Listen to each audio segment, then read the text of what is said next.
What is up, everybody? Welcome back to the channel. My name is Aaron, and in today's video, we are going to be using Trackman to take a trip to some of the most iconic golf holes in the world and seeing where I stack up against the pros. Here we go.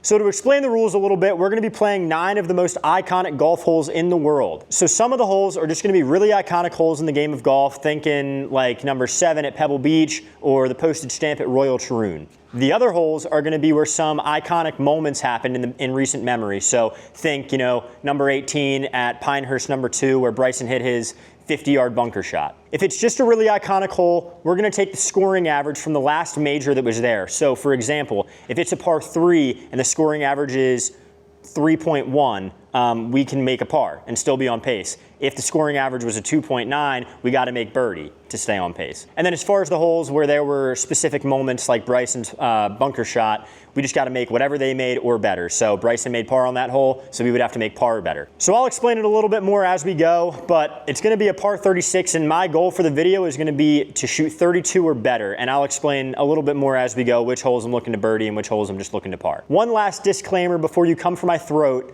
I'm not leaving out holes like 17 at TPC Sawgrass or Amen Corner at Augusta. Trackman doesn't have every course in the world, so I'm working with what they got. They got a lot of options, so we're going to work with that, and that is the reason why I'm not picking certain holes. Alrighty, and with the rules laid out, let's head to our first tee. Alrighty, hole 1 is going to be the opening hole at St. Andrews Old Course. So the Swilcon burn runs up near the green, and if you hit it too far, you might find yourself in that hazard. But other than that, it's a pretty nice, easy way to kind of ease into the round. It had a 3.9 scoring average during the last open, so we do have to make birdie or better, and I got 4 iron. Here we go.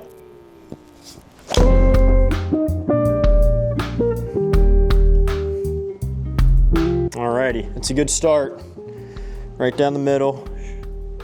Should leave us a little gap wedge in.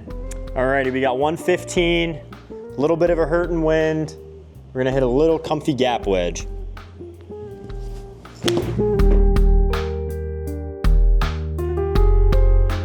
Okay, all right, well, we made par. It was a good hole, but we didn't hit it close enough for a birdie.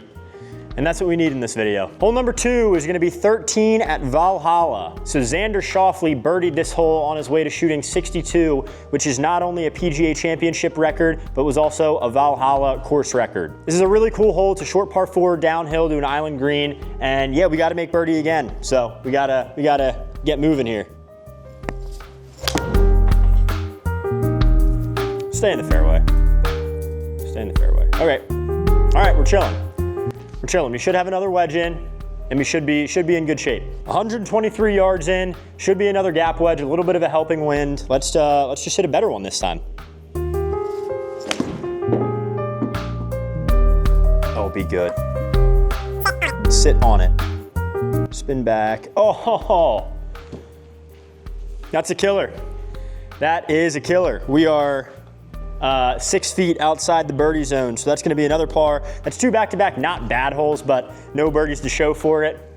Got to pick it up. Let's move to number 3. So number 3, we have the postage stamp, which is hole number 8 at Royal Troon. It's not the longest par 3 in the world, but it is a long and skinny green, and it's protected by bunkers really well, and it's one of the more iconic par 3s in the world. The scoring average, last time there was a major here, was just over 3, so we can make a par here and still be okay, but I'd like to make a birdie to make up for those 2 pars to start. Feels like it's going to be right on it. Sit. All right, there's our first birdie. So we didn't make a birdie in the first 2 holes, but we made up for it there. So basically we're 1 back of where we need to be right now. That's a birdie. Here we go, number 4. Alrighty, hole number 4 is going to be the par 5 4th at Bethpage Black. This course is hosting the 2025 Ryder Cup, and in the 2019 PGA Championship where Brooks Koepka won, he made birdie here, I want to say 3 of the 4 days, and it also played as the easiest par 5 throughout the whole tournament. So we are going to have to make birdie. Here we go. I got 3 wood. So not the greatest start in the world there, obviously, but we got 4 iron, and we're going to try and make birdie the hard way. Get out of that stuff. All right, we can make birdie from there. We can get that up and down. All right, so we left ourselves 130 yards out of a bunker. We're gonna have to get this up quick. Get off the green so I can chip in. Ah. All right, well, that's a disappointing par. And that's what happens when you snap hook a 3-wood off the tee. We're lucky we didn't go OB. So hole number 5 is gonna be the par 4 9th at Royal County Down. This is probably one of the most picturesque holes in golf. It's also located at one of the most renowned links courses in the world, which doesn't hurt. The last time there was a tournament here, the scoring average was 4.5. So it's not an easy hole. If we can get out of here with par, maybe even sneak in a birdie, I would be a happy man.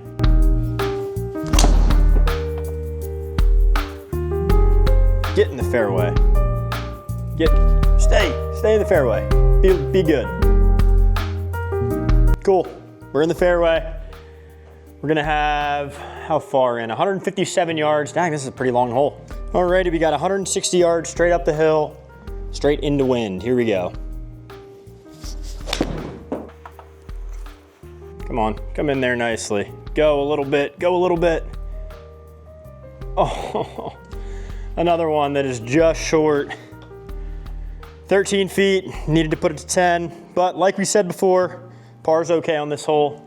We move on to hole 6 and let's make some birdies just to close it out. Alrighty, so hole 6, we got the road hole, number 17, back at St. Andrews Old Course. Alrighty, so obviously we're hitting over a hotel here, one of the more iconic and unique tee shots that you'll find in the game of golf. We gotta make a par to stay on schedule, so let's do that now.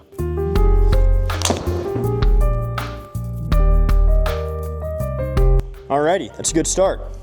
So we got 154 yards left, straight downwind, very flat. We're gonna grip and rip a pitching wedge and see if that wind takes it. It feels like it's gonna be good. Don't overdraw. Don't overdraw, be on it. Oh, okay. Okay, got off the green, so we can potentially chip in. Wedge in hand here, we gotta chip in.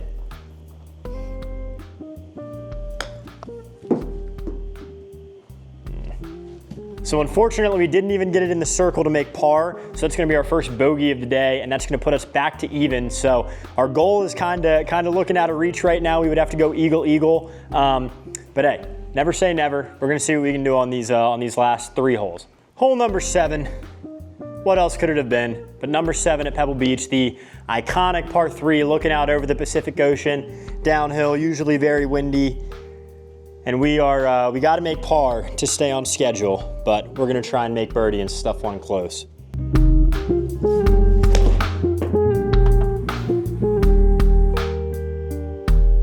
We put it to 26 feet, middle of the green, definition of middle of the green, but it's not going to be a birdie. It's going to be a par, and our hopes and dreams are dashed unless we go eagle, which I don't think is gonna happen. Hole number 8 in this video, we got number 11 at Muirfield Village. It's a par 5, and it was the most challenging par 5 on the course last year at the Memorial, where Scotty Scheffler fended off Colin Morikawa. It's a very demanding tee shot, but if you hit a good one, you can get home in 2. So that's gonna be the goal for me here now. I'll be perfect. I'll be perfect.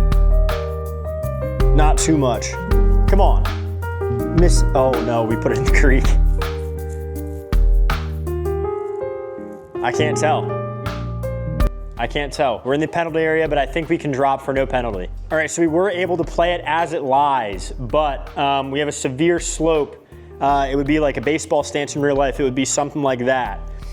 So we're gonna take an 8-iron and hopefully just advance the ball up there.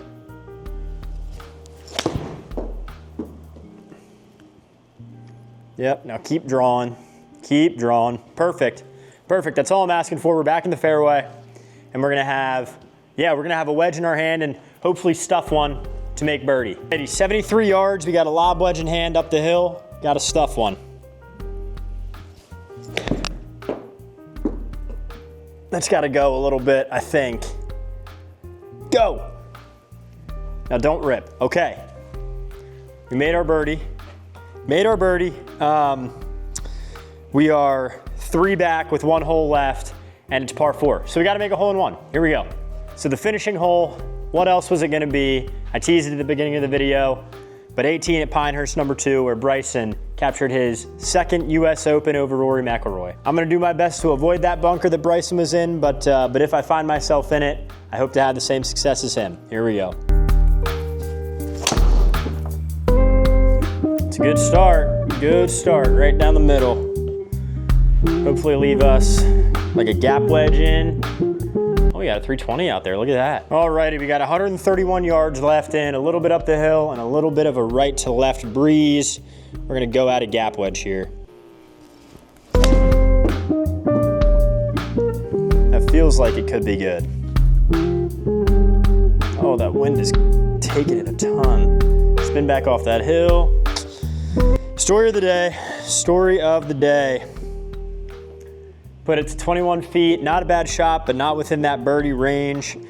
And that's gonna do it. I'm sure if you asked Bryson, he would have taken the way I played that hole over the way he did. It was a lot less stressful to make his par, but that's gonna do it for our round today. So I think total we shot 1 under, a 35. Our goal I know was 32. We didn't quite get there, but we still put together a pretty good round, or a pretty good 9 holes, considering we played some of the more challenging holes in the entire world. Guys, thanks for watching. Let me know if you want me to do more stuff like this in the future. Make sure we're hitting that like and subscribe button down below. And until next time, peace out.